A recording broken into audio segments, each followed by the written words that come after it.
নমস্কার, মানুষের ভাষায় আপনাদের সকলকে স্বাগত। আমি প্রবীর রায়চৌধুরী আপনাদের সাথে। আচ্ছা, অন্তত এই যে 15টা বছর, এই 15 বছরে এই মুহূর্তে নির্বাচন কমিশন অলরেডি যে যে ব্যবস্থাগুলো নিতে শুরু করে দিয়েছে, সেটাও তো আমরা এর আগে কখনো দেখিনি। এইটা কিছুটা হলেও মানুষের মধ্যে অন্তত আশা জাগাচ্ছে। যেখানে ওই বলা হয় যে 2011 সালের সেই নির্বাচনের পর এই বাংলাতে আর কোনো নির্বাচন, অবাধ নির্বাচন যাকে বলে, সেটা হয়ই। তাহলে প্রথম থেকে যদি আপনারা পরপর খেয়াল করে দেখেন নির্বাচন কমিশনের প্রত্যেকটা স্টেপ, সেই স্টেপগুলোতে সবচেয়ে বড় আশার জিনিস যেটা জাগাচ্ছে সেটা হচ্ছে নির্বাচন কমিশন কিন্তু কোনো জিনিস ফেলে রাখছে না, আর ইনস্ট্যান্ট সেখানটাতে অন্তত স্টেপ নিচ্ছে। আগে যেমন হতো, ওই একটা রিপোর্ট তলব করলাম, কাউকে একটা ভর্ৎসনা করলাম, খুব মারাত্মক চড়াম চড়াম গুড় বাতাসা, মানুষকে ঘরে ঢুকে ঢুকে হুমকি দেওয়া যারা করতো, তাদের হয়তো খুব বেশি হলে একটু সেন্সর করে দিত যে ওকে ওই বক্তব্যগুলো দেওয়াটা ঠিক হলো না। কিন্তু এবারের নির্বাচন কমিশন কিন্তু সম্পূর্ণ অন্য মুডে। আমাদের এই মানুষের ভাষাতে আমরা একটা এপিসোড এর আগে করে রেখেছি, সেটাকে আপনাদের মনে করে দিচ্ছি যে নির্বাচন কমিশন যদি তার নিজস্ব যে ক্ষমতা সংবিধান মতে দিয়ে রেখে দিয়েছে সংবিধান, সেইটা যদি তার 50% প্রয়োগ করে, তা হয় একটি রাষ্ট্রপতি শাসনের বাপ ঠাকুরদার মতো। সেটা মানে একটা বিপুল ক্ষমতা কিন্তু একটা অবাধ নির্বাচন করবার জন্য নির্বাচন কমিশনের হাতে আছে, এবং সেইটা যে অস্বীকার করে সে মূর্খের স্বর্গে বাস করছিল। এইবার বুঝতে পারছে যে কত ধানে ঠিক কত চাল হয়। এখনো তো পুরো চাল ফোটেনি, সবে জল গরম হয়েছে মাত্র।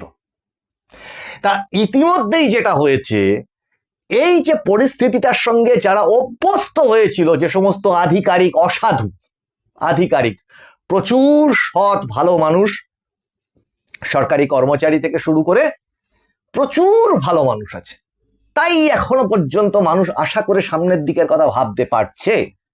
কিন্তু একটা সেকশন যারা অসাধু, যারা ওই প্রত্যেকটি অফিসের প্রত্যেকটি ডিপার্টমেন্টের মধ্যে ঢুকে বসে আছে, অনেকে হয়তো মানে বড় আধিকারিকও নয়, কিন্তু সে হয়তো পার্টিতে তার এমন একটা ক্ষমতা যে সে ওই অফিসের বিভিন্ন অফিসাররা যারা, তাদেরকে তাদের মাথার ওপর ছড়ি ঘোরায়। সেম ঘটনা বিভিন্ন স্কুলে, সেম ঘটনা বিভিন্ন কলেজে, বিভিন্ন হসপিটালে, সব জায়গায় এক চিত্র।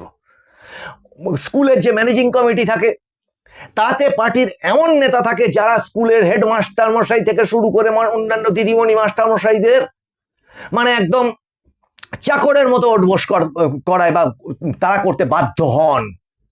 উপায় নেই, পরিস্থিতিটা এইরকমই দম বন্ধ অবস্থা পুরো রাজ্যে তৈরি হয়েছে, এবং সেটা কলেজে এবং সেটা হসপিটালেও। আর সেই হসপিটালের যেই ঘটনা, সেই ঘটনা মানুষের চোখ খুলে দেয় যে ইয়েস, এই ঘটনা সব হসপিটালেই আছে। সেটার নাম হচ্ছে আরজি কর, আরজি করের সন্দীপ ঘোষের ঘটনা। এবং তৎপরবর্তীতে সেই বস্তার মধ্যে যত খোঁচা মারা হচ্ছে, তত তার থেকে নিম পাতা আর নোংরা বেরোচ্ছে। সেটা বুঝিয়ে দেয় যে একটি ক্ষমতার অপপ্রয়োগ, দুর্নীতি কোন পর্যায়ে, কোন স্তরে গিয়ে পৌঁছতে পারে। এবং এইটা একক বিচ্ছিন্ন না, এটা একটা চেন।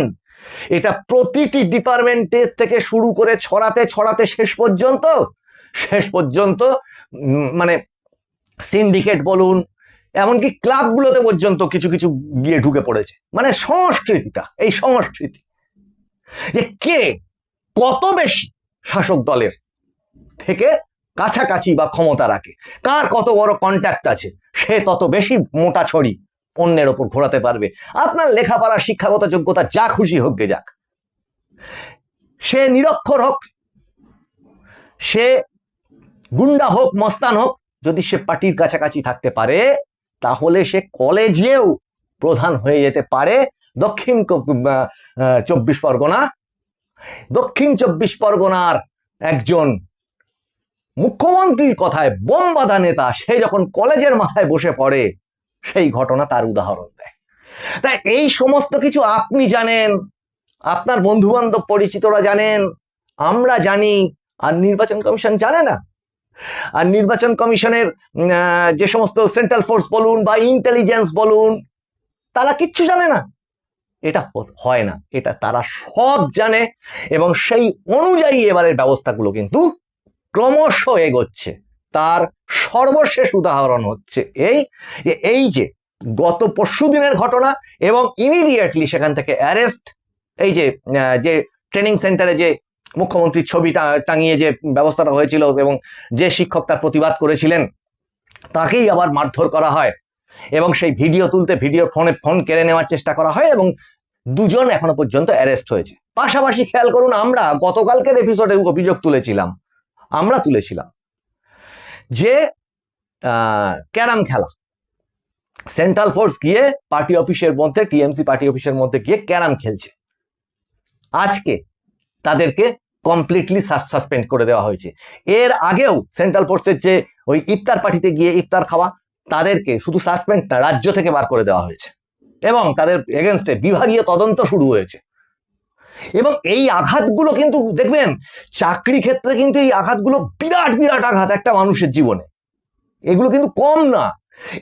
ওই যে 7 জন আরও প্রথম নির্বাচন কমিশন অপেক্ষা করবার পর প্রথম ঘাটা মেরেছিল, ওইটা তখন থেকে বাঙালি বুঝতে শুরু করেছিল এবার একটা কিছু হতে পারে। ওই যে 7 জন ইয়ারোকে সাসপেন্ড করে, একদম সরাসরি চাকরি থেকে সাসপেন্ড করে দিয়েছিল, ওই কিন্তু শুরু। এবং আমরা তখন বলেছিলাম যে এই শুরু, লাইনে প্রচুর আছে, প্রস্তুত হও। এবং সেই লাইনের সংখ্যাটা পরবর্তীকালে ক্রমশ বেড়েছে। আজকে নির্বাচন কমিশন গতকালকের প্রেস কনফারেন্সে special roll observer mister Subrata Gupta তিনি কি জানালেন, এখন যদি দেখা যায় শুধু ভোটের লাইনে না, ভোট দিতে আসা কোনো জনতাকেও যদি কোনো রকম হুমকির সম্মুখীন হতে হয়,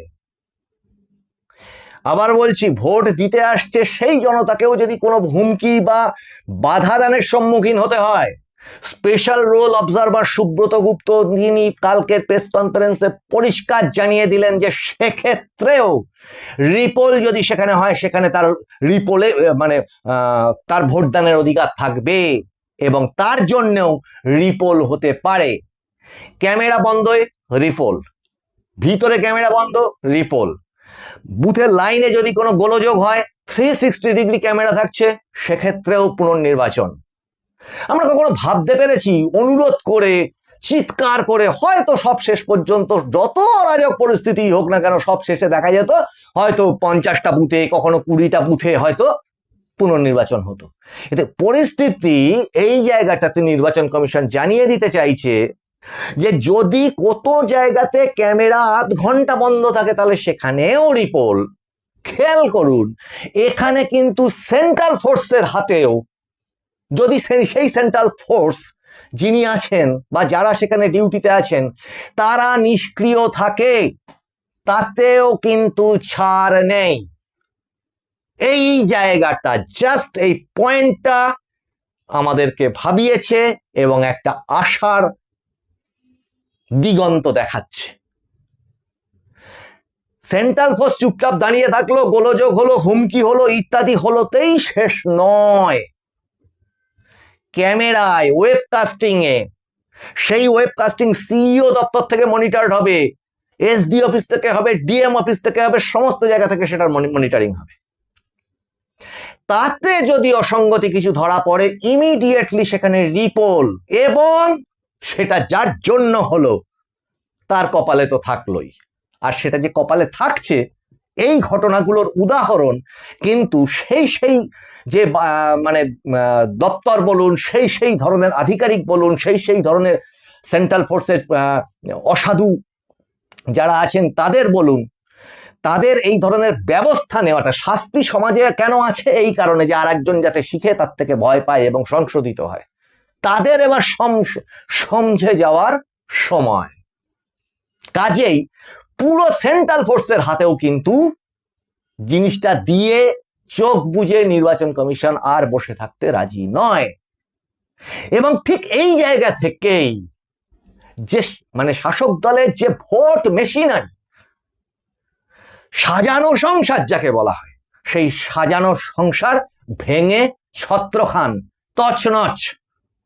কারণ এক জায়গার আধিকারিক আরেক জায়গায় চলে যাচ্ছে, আরেক জায়গার আধিকারিক আরেক জায়গায় চলে যাচ্ছে, ইমিডিয়েটলি ট্রান্সফার হচ্ছে এবং আচমকা হচ্ছে, যেগুলো তারা কল্পনাই করতে পারে না। তাহলে সে তার জায়গাতে যে ভোট মেশিনারি নিয়ে সেটিং করে বসেছিল, সেইটা তো অন্তত ভেস্তে গেল। সব নতুন পরিচিত অপরিচিত জায়গা। এবার যদিও বা ধরে নি, এইবার লাস্ট কথা যেটা রয়েছে, যে ওই আইপ্যাকের টিম বলুন বা শাসক দলের যে ভোট মেশিনারি বা ক্যাডার বলুন, কর্মী বলুন, যাই বলুন, তারা ওই অফিসটাতে তো তারা থেকে গেলেন যেহেতু কন্ট্রাকচুয়াল, তারা আবার যিনি আসলেন তাকে ম্যানেজ করবার চেষ্টা, হুমকি ইত্যাদিগুলো দেওয়ার চেষ্টা করতে পারেন। কিন্তু এই আধিকারিকও জানেন না যে এই আধিকারিকও আরো দুদিন সেখানে থাকবেন কিনা। কারণ এখনো কিন্তু অনেক কিছু বলে, যাকে বলে হিন্দিতে বলে পিকচার আবি বাকি হ্যায় বস, অনেক কিছু দেখার বাকি আছে এখনো। সাথে সাথে আশপাশের থেকে যে সমস্ত খবরগুলো আমাদের কাছে আসছে, সেই খবরগুলো কম উৎসাহ ব্যঞ্জক নয়। তার কারণ এই যে ভোট মেশিনারির যে একদম গ্রাউন্ড লেভেলটাকে যারা কন্ট্রোল করতেন, বাঁশ নিয়ে, চকলেট বোম নিয়ে, কালীপটকা নিয়ে, তাদের একটা বেশি অংশে কিন্তু নির্বাচন কমিশন, আমরা দাবি তুলেছিলাম মানুষের ভাষায় গত দুদিন, যারা নিয়মিত এপিসোডগুলো দেখেন খেয়াল করবেন, চিরুনি তল্লাশি শুরু করবার প্রয়াস নিয়েছে। কি নন বেলেবেল যত ওয়ারেন্ট আছে সব কটার নিষ্পত্তি করে তাকে জেলে ঢোকাও, অ্যারেস্ট করো। যে সমস্ত মানে যেখানে যেখানে আনলাইসেন্সড আর্ম আছে সেগুলোকে কবজা করবার চেষ্টা করো, বোমা গুলি ইত্যাদিগুলোকে উদ্ধার করবার চেষ্টা করো, এবং লাইসেন্সড আর্ম সেগুলোকে পর্যন্ত বাজেয়াপ্ত করো। নিশ্ছিদ্রভাবে এই প্রসেসে কিন্তু নির্বাচন কমিশন সমস্ত পুলিশ স্টেশনে, সমস্ত ডিএম অফিসে নির্দেশিকা জারি করে দিয়েছে।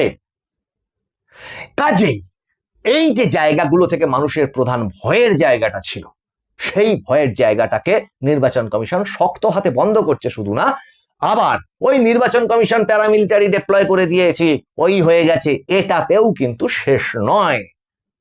তারা চোখ বুজে বসে থাকছে না। এই সামগ্রিক বিষয়টা কিন্তু যারা এতদিন বুকের মধ্যে ক্ষোভ পুষে রেখেছেন সেই সমস্ত মানুষের আশা জাগাচ্ছে আর ভয় ধরাচ্ছে। এবং যেটা শ্রমিক ভট্টাচার্য মহাশয় বলেছেন যে আর 2 সপ্তাহ যেতে দিন, এরা গর্তে ঢুকে যাবে আর খুঁজে পাওয়া যাবে না, তাদের গর্তে ঢুকে যাওয়ার সময় এসে গেছে। আর কেন্দ্রীয় স্বরাষ্ট্রমন্ত্রী কি বলেছেন সেটা তো এসআইআর প্রসেস সম্পর্কে, ডিটেক্ট, ডিলিট অ্যান্ড ডিপোর্ট, সেই আশঙ্কায় এবার তারা কাঁপছে। চিহ্নিত করো, নাম ডিলিট করো, বিদেশি যারা, অসাধু যারা, এবং ডিপোর্ট মানে খুঁজে খুঁজে ফেরত পাঠাবে।